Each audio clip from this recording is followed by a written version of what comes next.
Hola, en el día de hoy les voy a estar hablando un poco sobre los métodos químicos que no modifican esas propiedades sensoriales de los alimentos. Mi nombre es Catalina Aguas. Ok. Bueno, antes de comenzar hablando un poco o de entrar en materia, me gustaría mencionar un poco sobre qué es eso de la conservación química. Como lo vemos en la diapositiva, encontramos de que el beneficio de esas propiedades conservadoras de algunas sustancias químicas han originado, digamos que una infinidad de métodos de conservación. Entonces aquí vemos de que, bueno, esos tratamientos químicos se utilizaron de forma habitual en los pescados y en las verduras. En general, en las verduras, digamos que se conservan en salmueras o en mezclas de agua, miel, vinagre o en cantidades más o menos variables, y esto pues según el tipo de verduras que se quieran conservar. No obstante, encontramos de que el mayor uso de estos tratamientos químicos se hizo en los pescados. Ok. Entonces, vemos de que estos métodos químicos en realidad se pueden dividir en dos grandes grupos. Los métodos, vemos además de que los métodos que solo conservan y los que además de conservar también van a modificar las propiedades sensoriales de los alimentos. Entonces aquí, en cuanto a la clasificación de los métodos químicos, encontramos dos. Uno son esas modificaciones de las propiedades sensoriales, donde, bueno, como vemos allí en el cuadro, se encuentra todo lo que tiene que ver con la adición de alcohol, de grasas, de azúcares, de sales, las fermentaciones, etcétera. Y la que nos compete a nosotros en el día de hoy, que son esas, digamos que ese método que no modifica las propiedades sensoriales, donde vamos a encontrar la adición de otras sustancias químicas, que son las que estudiaremos, bueno, ahora más adelante. Ok. Entonces, bueno, vemos de que esta operación de conservar los alimentos es un método que desde la prehistoria en realidad la ha utilizado el hombre. Y esto pues aun cuando el hombre desconocía, digamos que una base científica o conocía más bien los beneficios de utilizar sustancias como por ejemplo la sal y el humo. O sea, era algo que se venía viendo, inclusive antes de que se conociera de pronto el proceso como tal o que se identificara.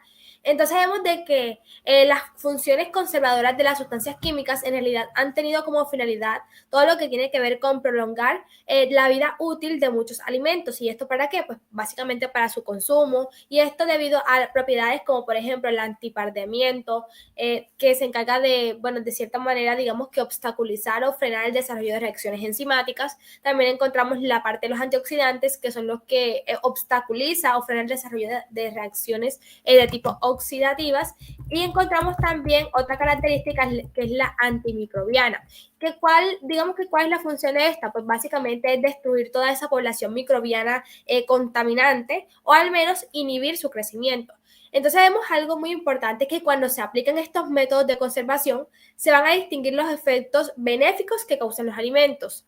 Entonces de este modo vemos de que se pueden dividir en dos grandes grupos, que es, digamos que encontramos por un lado los métodos que solo conservan y los métodos que además de conservar van a modificar esas propiedades sensoriales de los alimentos. Y esto como a modo de una introducción sobre pues nuestro tema básicamente, que es esos métodos que no modifican esas propiedades sensoriales de los alimentos.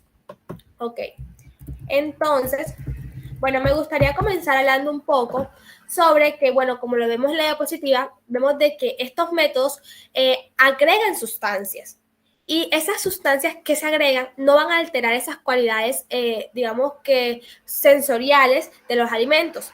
Y bueno, ¿qué pasa aquí? Bueno, esto va a ocasionar que el alimento permanezca estable durante bastante tiempo, o que en su caso, como lo vemos en la diapositiva, el tiempo de caducidad aumente si se cumplen, digamos que los estándares de refrigeración.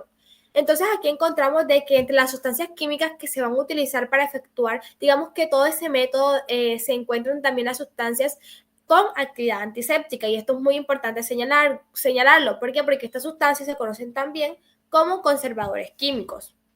Entonces vamos a ver aquí también de que este tipo de conservación va a consistir, digamos que, en adicionar a los alimentos productos y sustancias químicas que van a ser nuestros conservantes o conservadores. Vemos además de que esos agentes conservadores son sustancias que van a ser capaces de inhibir, retardar también todo lo que tiene que ver con el desarrollo y la proliferación de bacterias, también de levaduras, de mohos, o también de detener todos esos procesos de fermentación, de enmohecimiento, de putrefacción y otras alteraciones de tipo biológica de los alimentos y de las bebidas. Entonces, Listo, ahora vamos a mirar algo muy importante y es un ejemplo de esos conservadores químicos. Entonces, entre estos ejemplos encontramos, como vemos ahí, el propionato de calcio. Entonces, bueno, vemos de que este conservante es usado en todo lo que tiene que ver con tortillas, pues, harina de trigo, bebidas no alcohólicas, dulces, gelatinas, mermeladas, jaleas, jarabes, quesos, etc. Por otro lado, encontramos también el benzoato de sodio, que es uno de los inhibidores que más, digamos, que es efectivo en todo eso de la conservación de alimentos y bebidas. Ya, ¿y esto por qué? Pues porque está relacionado con inhibir ese crecimiento de levaduras y bacterias. Entonces es muy común que se empleen bebidas, jugos refrescantes, néctares, jarabes, yogures, etc. Por otro lado, también encontramos el propionato de sodio. Entonces vemos de que este conservante es muy efectivo para prevenir todo lo que tiene que ver con ese desarrollo de hongos y bacterias y que también es apropiado para productos fermentados y se aplica también en panes, pastelería, galletería, tortillas, harinas de trigo, bebidas no alcohólicas, dulces, gelatinas, etc. También encontramos el ácido sórbico. Y bueno, este conservante es utilizado en todo lo que tiene que ver con la conservación de productos a base de papa, queso, mermeladas. También se utiliza para los embutidos, los jamones, etc. Así como encontramos estos conservantes, también encontramos otros como el ácido ascórbico, derivados del sorbato de sodio, también encontramos el ácido benzoico, el ácido propinoico, también encontramos las propiedades del nitrato de potasio, entre otros conservadores. O sea, aquí era como a grosso modo mencionarles algunos de los más utilizados, como para que tengamos una idea de cuáles son esos conservantes químicos. Entonces, bueno, ahora vamos a hablar un poco también sobre precisamente esa adición de otras sustancias químicas. Ok.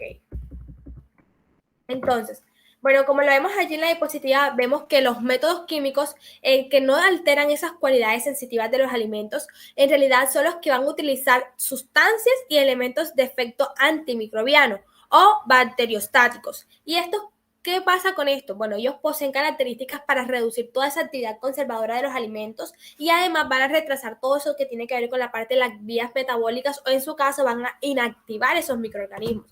Entonces vemos que el progreso de las técnicas ha originado, digamos, que el surgimiento de nuevos métodos. Y esto, ¿qué ha permitido? Pues ha sido posible debido a la aparición de nuevas sustancias químicas, así como el avance de todo lo que tiene que ver con la tecnología. Por ello es que vemos de que actualmente en la industria se utilizan ácidos que, por ejemplo, ayudan a conservar, que ayudan a eliminar también los riesgos de descomposición, como por ejemplo el ácido bórico, fórmico, benzoico. Y bueno, sin embargo, también vemos de que algunos de ellos han sido prohibidos debido a que se ha encontrado de que pueden ser tóxicos. Entonces vemos de que, bueno, desde hace muchos años se ha visto de que se han aplicado sustancias químicas que por sus propiedades antisépticas pueden ser consideradas como agentes conservadores. ¿Y esto por qué? Porque permiten prolongar la vida útil de los alimentos.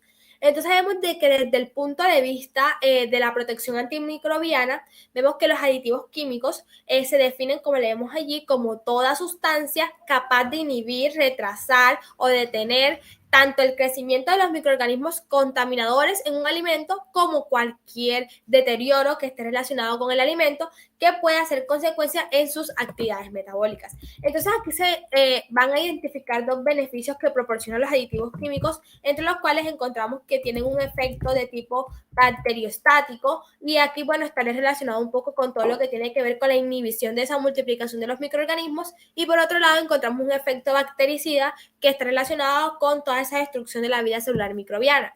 Entonces vemos de que en realidad los aditivos químicos intervienen de manera eficaz en todos los microorganismos debido a que ellos van a actuar sobre esa pared o membrana celular, así como todo el material genético y, bueno, la actividad enzimática del citoplasma celular. Entonces vemos la importancia de estas sustancias químicas para el proceso de conservación de los alimentos.